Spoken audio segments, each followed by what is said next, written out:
I'm a 70s kid. I was born in 1970, and I grew up watching the Cowboys with my dad in the 70s with stars like Drew Pearson, who was the wide receiver. Incredible. Well, Drew was recently snubbed by the Pro Football Hall of Fame. I still cannot get over it. I was in Miami talking about it. People who are Miami Dolphins fans were mad about it. But Drew made headlines. He had an emotional reaction to the news that he wasn't getting in this year. So let me set everything up. He had gathered friends and family. They were watching it. There were TV cameras. It was, you know, this moment of celebration for this man who's now 69 years old. He was there and learned on national TV that he wasn't in. Here's that moment. Take a look. But man, it hurts. They broke my heart. They broke my heart. And they did it like this. They strung it out like this. I'm sorry. Sorry. Well, I was furious, as you can imagine, because we all know what it feels like to have something taken from us that we've earned, that we've worked for, and that happens to be his job. It's football and it's glamorous, but it didn't have to play out like that. So I asked Mr. Drew Pearson to come on the show. He said yes. He's here. Affiliate KTVT, Dallas in our Cyber Hall. You know, when you are inducted in the Hall of Fame, I want you in this studio, but I know we had some time constraints, but you're here. Thank you so much for joining us. Thank you. Thank you. Appreciate it. Okay. Yes. Tell me what happened. Set everything up for us. Why did you think you were getting in this year? Well, first of all, I had talked to a lot of people that had boats and were in the room, and they had known me from my playing career, and they were supporting me. I had about 5, 6 people in that room, and that gave me confidence coming out after they made the presentation. They told me that, hey, it went very well. There's a good chance you might get this opportunity.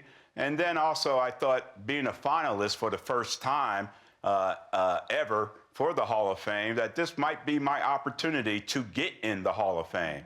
And unfortunately it didn't work out that way, but I wasn't overconfident, but I had more hope than I ever have had of getting that prestigious honor. For a lot of people who don't watch football or don't get the Hall of Fame and what this means, I think this resonated because of the way it played out.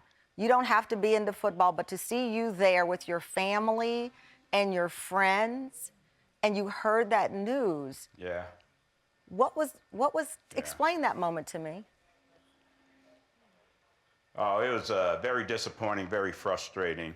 I had a lot of people there, family, my grandkids, my kids, close friends. I invited every TV station in Dallas there because I've known them all. I've worked for every station here in town over the years, so I know them. They're all friends, so I invited them all. But the reason I wanted to make it public is because I wanted to share that positive moment with everyone, including Cowboy fans.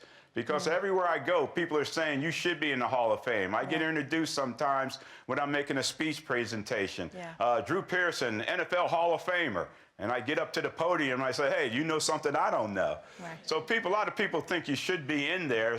So because of that, I wanted to make it public for everybody to see, but I didn't think it would turn out in a negative way like it did. And when it did, I felt the disappointment and frustration of that moment, and I've never felt that kind of disappointment and frustration in my life, so it kind of overwhelmed me at that time. Well, it was a relatable moment. You are a class act, and let me just tell this story real quick. We're almost out of time.